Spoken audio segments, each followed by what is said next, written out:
Recently, I made a post asking what kind of sounds you guys would want to hear next. You guys gave some really good suggestions, so I'm going to be slowly working through these now. Today, the video topic is going to be about how you can add a metallic quality to your sound in Serum 2.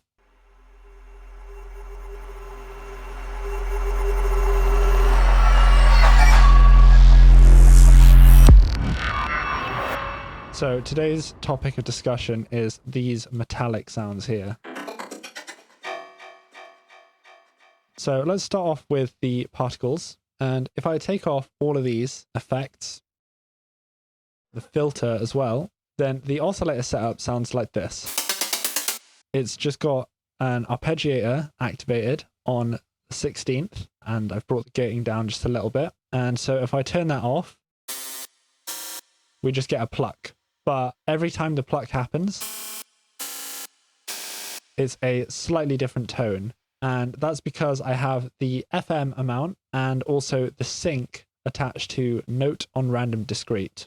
And so how I've got this waveform is if I remove the sync, you can see that there's something here that is vaguely reminiscent of a kick. So basically I just took a kick and I used either of these algorithms here to get the waveform. And, you know, different kicks are going to look slightly different, but this is basically just going to get similar results of having this repeated kick sound. And that is an octave lower than what our fundamental is doing. And this is already at the sub register. So this is actually going to a sub-audible octave. But because it's so harmonically rich, it doesn't really matter. And we're using this as an FM modulator as well. So we're not even hearing the output. So the start of generating metallic tones is to get lots of complicated harmonics. And FM is a perfect way to do that. If I bring this octave up to match the fundamental, then you can see the results are slightly different, but having it go below the fundamental just adds this instability.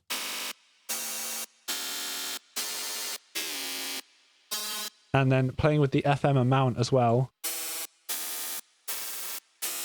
will get you slightly different results. If I go into the matrix now and just play with the warp ranges for my note on random, then you can also get different combinations. If I turn the ARP back on,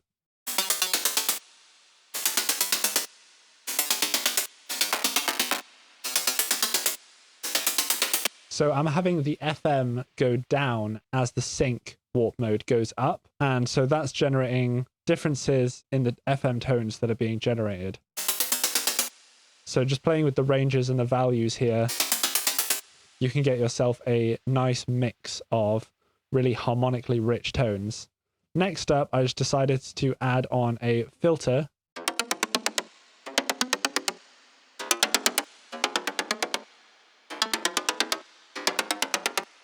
That is just on a little envelope here. This is not really necessary. It's not really adding to the metallic quality much, but I just thought that it made it a little bit pluckier and made each of the hits a little bit more defined. This half bar downward slope is controlling the decay of our filter envelope.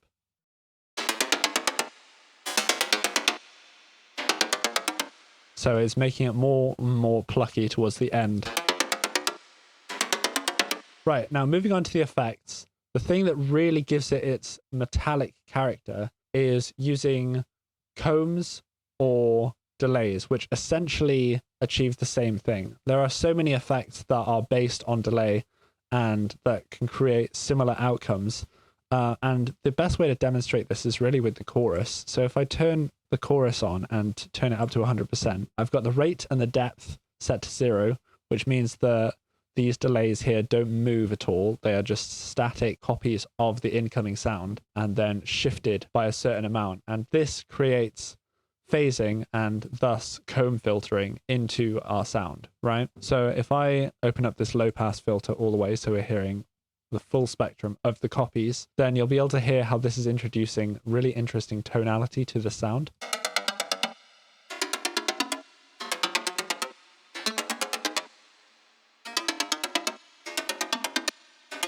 And if I exaggerate the feedback,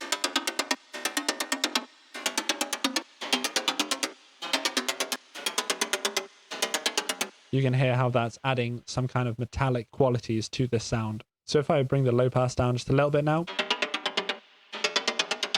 and then bring the mix out, so we're just blending that in as a bit of extra character.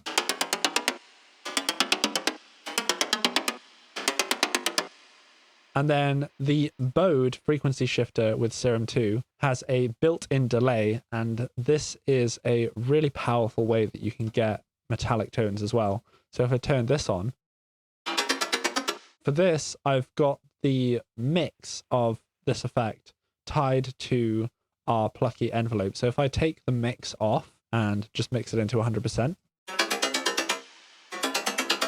you can hear how we're getting a very pronounced metallic quality out of this. And the way you can alter that is by playing with the feedback of our built-in delay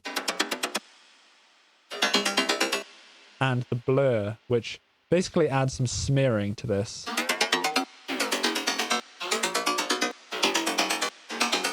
So playing with both of these as well as the delay time itself,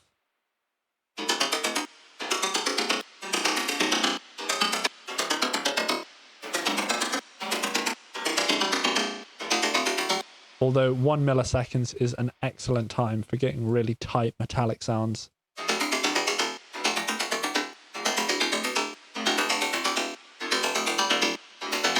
You're getting this really satisfying resonating effect from it. We can also bring the direction up to 100% and bring the width down, which will fold it into a mono version of it,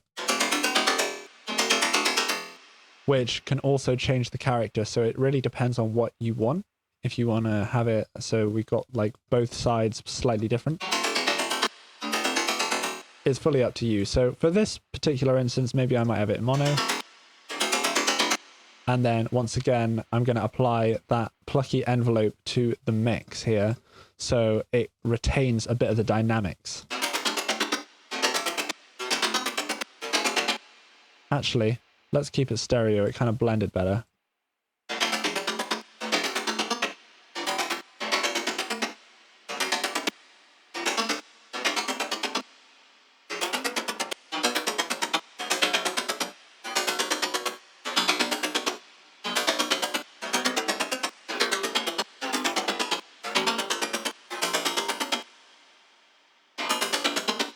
Nice, somewhere about there. And here, the combs filter, and if I mix that all the way in, you'll see that it is a very similar shape to this reverb filter. These achieve a very similar metallic quality also. And when you get to these really low values, it ends up really kind of messing with the sound a lot and washing it out.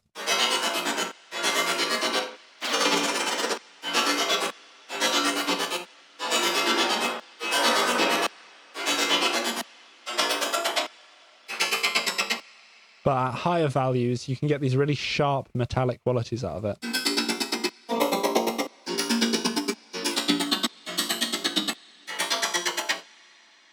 And if I take off that one now and show you the reverb filter, you'll notice that it sounds very similar. Let me remove the movements from it.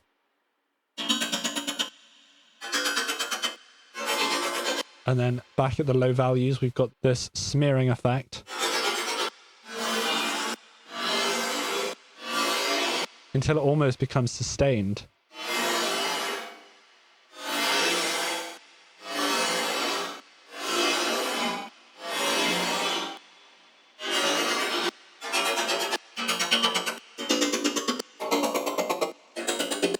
So what I did for this patch was I just applied a descending stepping pattern that steps down every 16th to match the rhythm. Then I just applied that onto the cutoff of our reverb filter.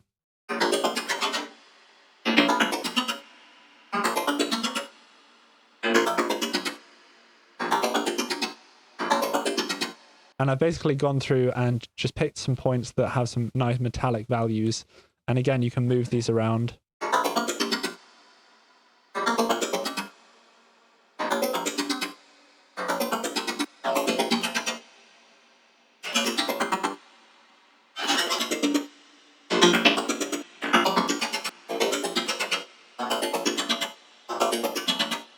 And then I've just got some soft clipping to bring this out a bit more.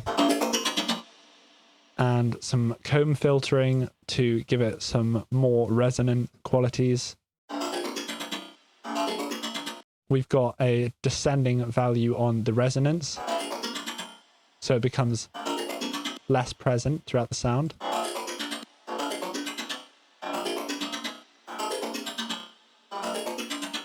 And this is tuned to 32 Hertz, which is the fundamental frequency of C, which is what key this track is in. And then I've just got a delay, which mixes out with this half bar LFO. So it mixes back in after the sound is finished, but it adds quite a nice effect in context.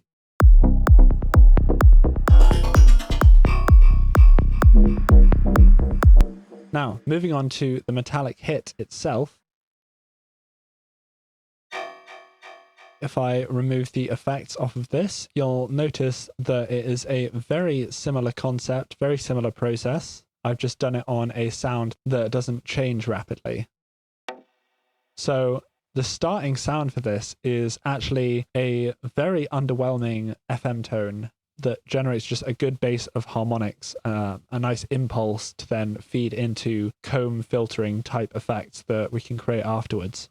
We've got this eighth note envelope that is just attached to the volume of a basic saw wave. The random phase is turned to 0 for both of these, and the FM modulator in this case is nothing special. It's literally just a saw wave with sine shaper and asym plus warp mode on it.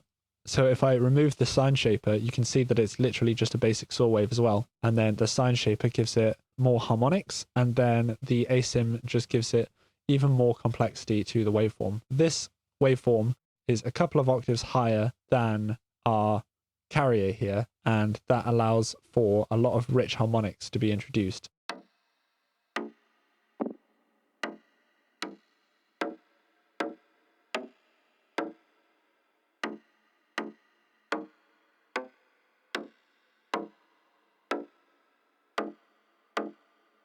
It doesn't really matter too much what this sound is. If I remove the filter, you can hear that it's quite harsh.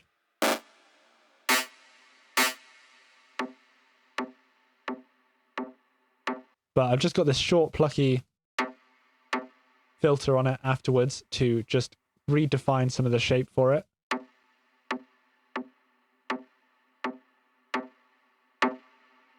Can maybe give that filter a bit of drive, why not? And yeah, so we just got a nice consistent hit there, basically. And then moving on to the effects, as you can see, we've got chorus that doesn't change it too much. We've got the bode, which gives us a nice metallic ring to it. And again, playing with the values is going to get you different results.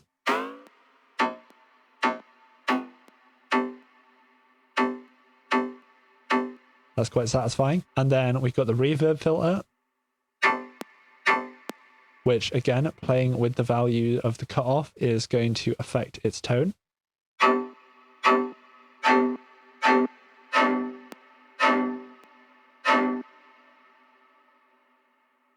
And then if we apply a comb filter, and this is once again tuned to the fundamental, and then add the delay, which is dotted eighth, of course. And then let's play both these two together.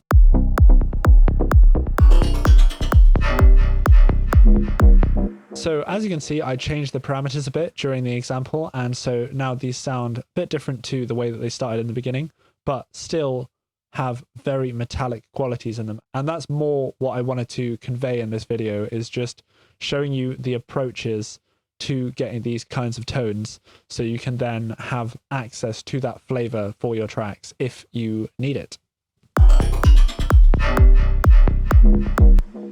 And of course, there's a little bit of reverb that these are being sent to, so that is making them sit in the track a lot better. So hopefully that gave you a few ideas of how you can get metallic qualities into your sounds. It's really just a matter of using delays, which so many devices in music production are based on just delays. Even other effects like phasers and stuff like that can get you really close to these kinds of metallic qualities, because it's really all about just manipulating the overtones and creating really complex harmonics. There's not really one thing that makes or breaks a metallic sound. So just kind of go with what you find satisfying.